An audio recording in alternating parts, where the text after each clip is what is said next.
Dear viewers of Entebbe One, you're most welcome to this show today. My name is Samuel Batambira,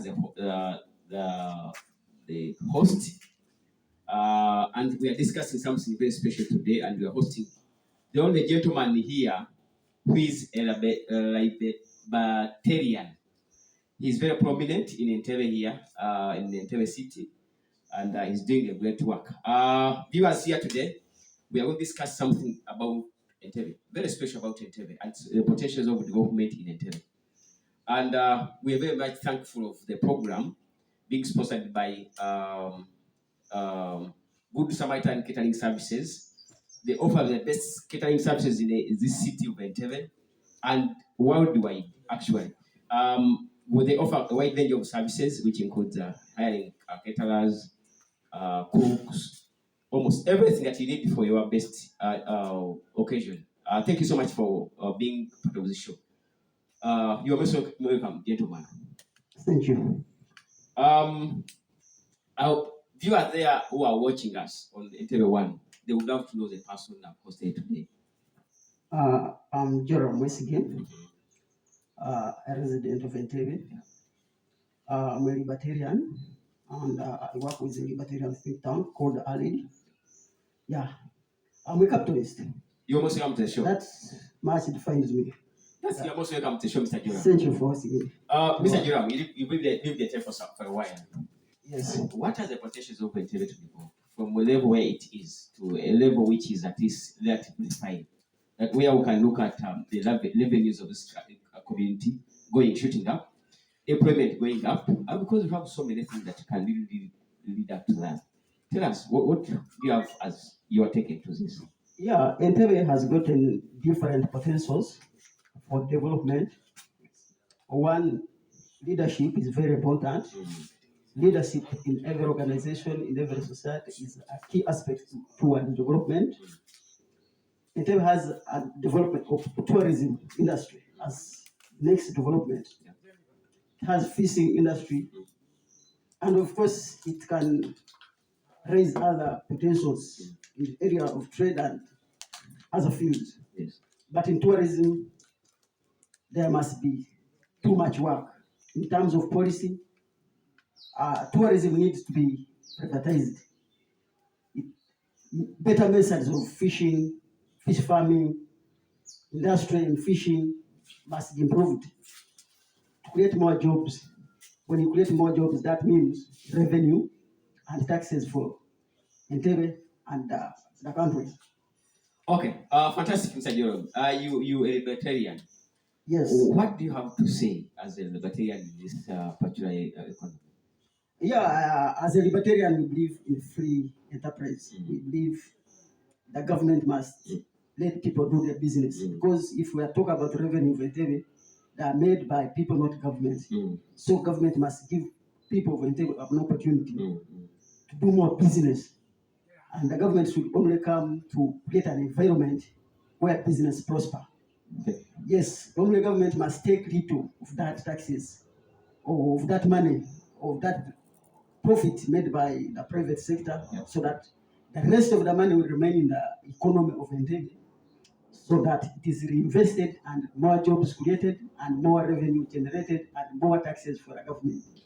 That is the magic behind the economy. What do you see that the government has not done in this particular regard? Yeah, the government is doing lip service. It's not doing much. For example, like Myoga. When you talk about Myoga, you talk about Paris model. Those are not productive ventures. Why? For example, that is not forming. That is not creating money. That is not creating wealth.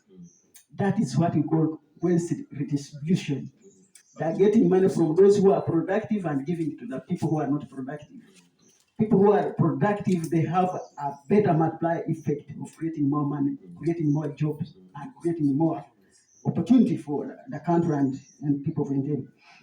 So government should actually leave that money with the people who are capable of creating that more money. Those people who are dealing in tourism, those people who are dealing in hotels, like Victoria Hotel, all those which are actually providing employment. That money should be left with those people so that to create So, more employment and revenue for the people of Entebbe. In your own view, so you're suggesting that maybe the Myoga won't be given to the people down. No. It will be given to people who have got more money. No, in the first place, the government is not supposed to be taking away that money from the people who create it. That is not the role of government to give out handout. It's not a role. That is bad economics. That promotes government. It is colonialism, actually, colonial capitalism, which the government want to promote to strengthen itself in people's mind. It's not economics. Yep. The better economics is letting people do their business, using their own money how they want to use it to create more revenue. But when the government gets people from taxes from people, too much taxes in fact, and give it out to a local man who does not even know how to create any industry, for example, any business. Most people who get this money actually do not prosper. They don't go beyond 1 year. If you see today in Uganda, over 60% of business which start every year, they collapse. Some of the issue related to taxes, poor skills, poor entrepreneurship, spirit. Actually, there are very many whatever opportunity. So, but people who are in existence, people who are doing businesses, who have skill and capacity, have developed capacity, when you leave them with this money, they have a tendency of multiplying more of this money and create more opportunities. Mr. Jeremy, don't you think that it's a lot of government now come and educate, inform people on how to have this multiplied effect into this economy? Yeah. Rather than saying that it's only the rich who should be added the more. Yeah, the government may get that role, but it's not entirely a role of government. Today, as we talk, the government does not know what we are doing. This innovation, Entebbe one is not known anywhere by the government. It is our own innovation, and it is going to create an impact in the public. So there are numerous people, millions of people in Uganda are doing business. Yeah. Millions of people in Uganda are doing business. They are doing enterprising business. The government does not know. But I have not dismissed that the government should not intervene and train these people. The government is doing some wonderful work to train people, of course, to skill. Yes, that is it. Yeah. But entirely, we are saying there are businesses which are skilling people more than the government outside there. Yes. And so those businesses should be given an opportunity. That's what we are saying. You see, you're very right. You're very right. But the problem comes in that most people don't want their business to be identified for the fear of paying taxes. Businesses are not formed to pay taxes. In Uganda context, that's the case. Yes, that's why the government keeps on. And that's why most businesses. That's why most businesses are failing. Partly, most people, for example, I have had a company. I've never met CEOs of companies. When you invest in a spirit company, a company that makes alcohol, you are required to pay for starting a business. You register all those related procedures. You got a registration service bureau. You start opening the team with Uganda. You start paying. You pay the municipal council, and before you start making profit, to know that the government has poor economics, you start paying taxes. First of all, before you start supplying your alcohol in the market, you buy digital stamp. You pay like 2 million if you produce like 10,000 bottles. You pay over 2 million, and before making tax, before even knowing that the market is there outside, and you know that you sell and get profit, that is a bad economics, and that is where the government fails. Okay. And actually, the government does not know people. It's the politicians know about themselves, and they serve their own interests. Okay. They don't mean that this company is going to fail. That's why as I tell you today, the company which are starting producing liquor or spirits, they will be taxed at the beginning before they create. Okay, that's okay. Mr. Jeremy, it's not only maybe liquor companies. There should be many other companies who are collapsing at the end of the day before they see maybe their first year. But in your own view as a libertarian, what is your take? What do you have in mind that will be done by the government? More especially if it comes at the most political here. I told you at the beginning, the government work is to oversee the better operation of the business environment, of the business. They must create an enabling environment. For example, they must offer a system of law that whereby people are not cheating, For example, if they are producing good, they must be of good quality. That's why I tell you the role of government must be limited, and that's why I'm telling you that they must take limited taxes from us. So the government must provide that environment. It must be a watchdog. For example, if you stole my camera when I'm in my office doing some services for the community, the government should come for you. For example, the government must negotiate maybe between us and Kenya for more export. They must promote, if they see the roads are not, there must be specific things for the country, but not everything that must be done by government. For example, if tourism, the government can do some part in, for example, marketing, this giant marketing outside the country. But in most cases, the people can do it themselves better. Even today, very many people, websites are out there for tourism companies.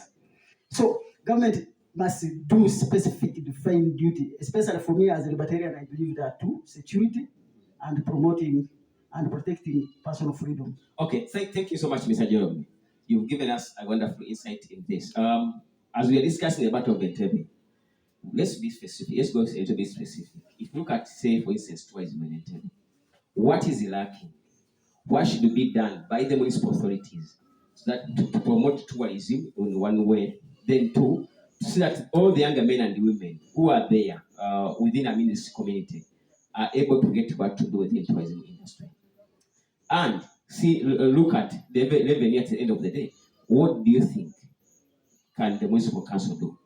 Yeah, the municipal council, first of all, should, everything has a multiplier effect, or it has bearing secondary effects. Yeah. For example, when you enact law, it has many impacts. For example, that means when you bring taxes on people who are in the hotel industry, you may think you are getting money from them to create more business through giving out money to yoga, when you don't know that you are breaking businesses, when you know that you are destroying jobs from those who are already established. So the government should, one, create an environment that enables those who are existing to operate more efficiently. First of all, they should reduce taxes on hotels. They should reduce regulations. For example, sometimes some regulations are not necessary. So, Mr. Jeremy, is this now the government when it comes to municipal council? For instance, I have a friend of mine. They wanted to have a trip in Uganda, and they are considering areas Kampala, Entebbe, and Jinja. Now, one thing that frustrated them in Entebbe is, one, it's a gateway to Uganda, but the cost of the hotel costs are too high. But making the matters worse, they wanted to go to Kampala. When they wanted to go to Kampala, the challenge came in that the traffic along Entebbe Kampala is too much. They wanted to consider Jinja, but it's the same problem. Now, what do you think the municipal council and the government should do in order to say that if the tourists come to Uganda, the big number can be attained in Entebbe, so that we can get some taxes, we can get something from them. That is true. That's what I told you. The policies, some of the policies are compelling the tourists who actually are passing just through Entebbe to go elsewhere. Yeah. If accommodation, if hotels, food, and the environment for recreation centers are made accessible by deregulation, by simple taxes, for example, that is taken from those, of course, the prices will somehow reduce. The government that impose those sanctions, sometimes they are meant at creating an environment of giving token to other people, so that when the government gets your money, when you give much money to government, the government becomes darling because they see it as benevolent, they see it as a giver, but they don't know the bearing impact of that. That one will create a bearing when they get these taxes from those hotel owners. The hotel owner, they will transfer the burden to the next person, the people who will be using the hotels, who will be using the restaurant, and that all. For the case of the road, for example, if they are simple, for example, the northern, Entebbe Express. Yes. Entebbe Express was constructed on a costly. The cost was high. Yeah. If if you see the process of rising to that figure, procurement process, those people heighten the figure so that those people who are running the process, they can benefit. But if that business, if of constructing that road was run by a private company and it was in charge of people, that road would not cost all that much money. Yes. Now, okay, that's okay. Jerome, take us through something very different. If you look at the infrastructures in Entebbe, is it of the class that people would love to come and have to spend their money in an infrastructure whereby sometimes if you want to go to, say, up here, you have a Gloria guest house, but even its accessibility is almost impossible. If you go to areas like, say, you want to go and say you visit from UK or anywhere away from Uganda, you go to a place like which is Botanical Gardens, where you want to have chill out and have your good time. If you look at the toilets, even there, they're not even they're there. The few that are there are not even, the sanitation is so poor. You go to these other hotels and see what is happening. Would it really attract more tourists to come so that we can make money as a municipality and the people at large?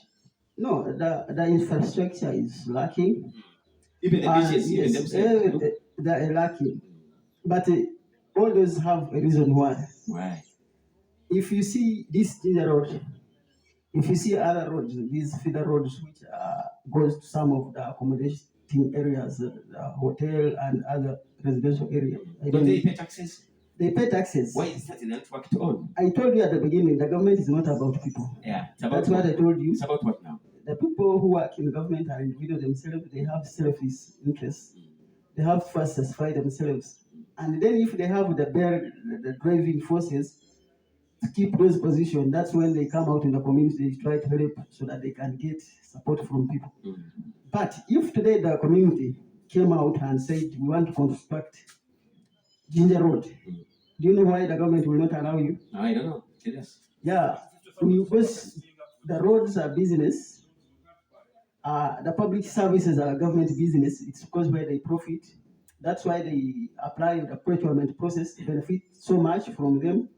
So when you take up the Ginger Road, government will be making a loss because there will be very many people who will be corrupting in that road. There will be very many people who are earning on that road, especially those in government. So it is very important to know why some of the things are not operating, because government intervention kills a lot of innovation. So government, that's why I'm saying government must relax on intervention. They must have a limit. For example, if we divide it, we make Entebbe municipality, city. Yes. It makes no sense if the policies cannot work for the people. We do not need a city. We need policies that work for the people. Because if you make Entebbe city, what will change? The name will change. The taxes on people will change. When taxes increase, it means a negative to the economy, to the economics of the business. Yes. Yeah, it will definitely frustrate. When a city comes, it comes with politicians. Yeah. Politicians do not create wealth. They take they ship on our yes, they take away wealth from people. So it's not about, it's about policy, not the name. So when government is operating, it needs to look at the policy they make in the community. Which policy adds negative, positive to the economy? Yes. Okay, that's very good, Mr. Jerome. You, as someone who is a libertarian, if you are given an opportunity to go to parliament, what would you change for this particular community? Where you live, where you lived for so long? No, as a libertarian, we live in a free market enterprise. Yes. In free market enterprise, first of all, we believe in limited government. Limited government in terms of power and size. When we talk about the size of the government, must be small in size. When the government is small in size, the bearing cost, the cost related to that government will be also small. That means, for example, in Uganda, if the number of MPs are like actually 150, the rest of the money must remain with the people. When that money remains in the people, it means they will be getting more jobs for the people. Hospitals will, for example, private hospitals will have clients because people will be earning because they are employed by those companies which remain with their own money. Yes. So the government will not have a big burden because The money will remain with private companies. They're getting more jobs. They're paying the workers, and workers have jobs, so they're able to go to the private companies, private hospitals. Yes, so I will tell the government, first of all, to reduce on the number of parliament and actually the general government size. I will also tell them that but there's a possibility where they can reduce on the number of politicians, but still the money is being stolen. And the no, that is another discussion. I was going to talk about the judiciary. Yes. I'm going to tell them the judiciary is flawed. It needs to be changed. The system of how to get judges requires total overhaul. Yes, we need the way how the judges are got and all the leadership of the judicial system. It should be changed, and there should be an independent commission that constitute people prominent, like from, for example, leadership from religious sects, from political party, or all the political parties should present people who will vet and the form. The electoral commission itself should be vetted. The leadership of the electoral commission should be appointed and vetted by people from different political parties, religious leaders, and opinion leaders of society. It should not be voted by those people, politicians who are in power. That's what I believe. Yeah. So in terms of the economy, I will advise the parliament to liberalize totally, reduce on taxes, reduces on regulation, and actually the power of some leaders who just come out and stop business from going. For example, you cannot just wake up today and close Kenyan border or Congo border because you have your interest as a leader. You don't know that it's not, some of those problems are not affecting Ugandans, but they're affecting leaders, especially the politicians themselves. I don't know. Also, the type of leaders we vote in parliament, how they relate to the policies they make. For example, if you look at the people making the laws in Uganda, they're not lawyers. For example, but you're supposed to be a lawyer to make a law. But you need to ask yourself why you are not allowed to go in the courts of law to be a judge if you are not a qualified lawyer. Why then should laws be made by people who are not lawyers? As long as you see a 6 drop out, you can so I also propose there should be a criteria and a commission or a serious establishment that will be used also to look into the laws made by the parliament. Yes. Okay, that's very good. You've taken us through all that. I'm so happy. We've seen the government encouraging investors from over the world to come and invest their money in Uganda. How come the government has not boosted our local investments? Yeah, they're giving tax holidays. They're giving free, almost everything free, absolutely free. Those incentives are given to them. Yeah. How comes the Ugandan government is not giving local investors capital and other good working conditions for them? I mean, favorable conditions for me, I support anyone, anywhere in the world to come in Uganda and do business. I support a Ugandan to go in Dubai, to go in America, to go anywhere and to do business. But they don't give any incentive. Yes, wait. Anybody, anywhere in the world can go anywhere in the world and do business. That's what I believe as a libertarian. We believe in open borders. But the problem is, when the government bring those people and give them incentive, that is the challenge. First of all, I told you at the beginning, the government is not supposed to give anyone capital. When government give capital to some, that money is got from me. That money the government get from me and give it to you, that is almost stealing my money. So you cannot, that is not justice.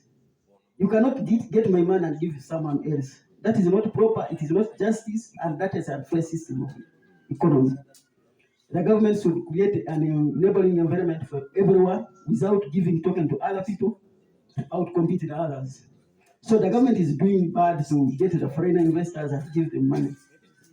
And moreover, the money, where you may ask, where does the government get money, or where does the government give? If I told you someone came from a foreigner came and the government give him capital.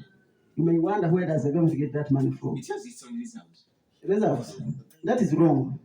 First of all, you may see the government. I will not talk about government going and print money. That is a wrong whatever stuff. I will not. Most of the time, the government print your money, which is wrong. But when the government go and tax people, take people's money, and then give it to someone else, that is a wrong. It is unjust and it is wrong economics. Because the people where the government get that money, they will use them. They will use it. I mean, they will use that money in other useful area and get it. Jerome, Mr. Jerome, world of people are paying taxes, and these taxes are used for development purposes. If you look at countries which are capitalists like USA, they pay taxes. So why would you say that we shouldn't pay taxes? I'm not saying we should not pay tax. I'm saying we should pay limited taxes. Limited taxes. We should but pay if you go to taxes. USA, if you look at the rate of people, no, USA is not a heaven. USA has its own problems. It has flaws. USA is not a democrat. It's a dictatorial country where some individuals are not allowed to vote. Go to China and see. China is a dictatorship. Okay, about UK? And I should tell you, some policies, some economic policies in China are working. China, sometime back before 70s, was a very poor country. Before the liberalizing the economy, before relaxing most of the economic policies, China only developed because they relaxed policies. South Korea, you see now is better than North Korea because of the policies, the economic policies. They are more relaxed. The giant tigers, they made the leap forward because of operating business environment. It's about policy that enable people to do this. If you leave someone to operate, if actually today government came and imposed taxes on everyone, I don't think you'll survive. If they impose 100, you will just go out down our business and go back home. You pack your cameras and go outside. Yes. So that's why at the beginning, when the businesses are starting, you give them an environment that will enable them to create more profit, then they pay later. People who have money, Bill Gates, Elon Musk is going to donate $5 billion. Bill Gates has Bill Gates Foundation, which donates money. People who have money have tendencies of creating impact. Because people who have money, they have that multiplier effect in that you cannot have, some you may not have money. You cannot have money and use it alone. You need people who will help you to generate more money. Yeah, exactly. So people who have money, they must kept in that position to create more money. In the process of creating money, in more money, of course, employ more people and make a better world. That's what I believe. Jeremy, thank you so much. We are trying to see how we can, how Entebbe can really grow. And Entebbe still amazes me because first of all, Entebbe is the first capital city of Uganda. And we have only one international airport in Uganda, which is based in Entebbe. But you wonder if you come to Entebbe and you visit within Entebbe, you may think you just come to a very typical village, deep in the Kabale or deep in the Masaka Chazanga. So, and if you look at it, the taxes we collect is really so huge. And it has not have, we have nothing to show to the world that is what Entebbe is about. Being the first capital state, if you look at the infrastructure, it's very poor. If you look at everything actually generally in Entebbe, it's extremely down. And we would love guys like you who would really come up and bring ideas on the table that can really enable us to develop. What idea do you have, first of all, that can lead to this area to develop in so many ways? For me, I believe private partnership. How does it work? Private partnership, individuals coming together and start businesses. For example, they can start housing estate. Of course, when we have big businesses like Kwano, Subir is able to construct this Nachogo to Kitoro Road in his own business estate. But because the policy does not allow constructing some road, they'll tell you this road belongs to the municipal council. That is with the challenge. So when they allow businesses even the government itself can come and create that environment, encourage people, private investors to come and partner. And you see, the government has land here. They release that land, allow people construct and say, you can construct these roads. These roads, after constructing, we shall give you some period of time. You pay some little taxes to the government. Okay, thank you so much. That's what I believe. Thank you so much. You're welcome. It's been a wonderful show today because Thank you. It has not been so easy for you to turn up and really honor me. But thank you So so much for I will, next time when you host me, be grateful to discuss more about free market, capitalism, discuss what are our policies in terms of judicial system, economy, and freedom. Okay, thank you so much, Mr. Jerome. We've been actually, those viewers here on the Tele One, it's been a pleasure having Jerome coming up here to show us what he wants to tell us. We are very grateful for people out there who are watching us on all our social media platforms. That please keep signing up for this show. It's a very wonderful show. Honestly, thank you so much indeed. Thank you. The show is being sponsored by Good Samaritan Catering Services, who are based in Ugonjo, and they're giving the best service. In case you have a party, please go and join them there. They'll be able to give you the best service. They're on the number 0772 65 9798. They're doing a great work. If in case you need them, you can still contact them and have them giving you a service. Mr. John, finally, what do you have to say? Finally, I'm praying that the government understand that it's only business that make the world better. It's the policies that enable business, that make people have jobs, that make people lives better. Yes, we are looking at free market. Government should reduce some taxes, and government should become insane. When I say insane, it should become mad to understand that the big sense of government is immoral, it is dangerous, and if it was a bigger dream for the country, they're supposed to reduce the number of politicians, they reduce the number of districts, and all the administrative units because of the economic outflows and all that. So on this show, I want to commend the work being done by politicians, libertarians outside there. Yes, I'm a libertarian, I'm a capitalist, and I'm objectivist. So Uganda has some libertarians doing some work. I commend them. They are called Cheetah Generation. They are looking at promoting free market ideas. I commend the work they are doing. Thank you very much for hosting us. Okay, thank you so much. Have a great day. Take care of yourself. Bye-bye, everyone, guide viewers.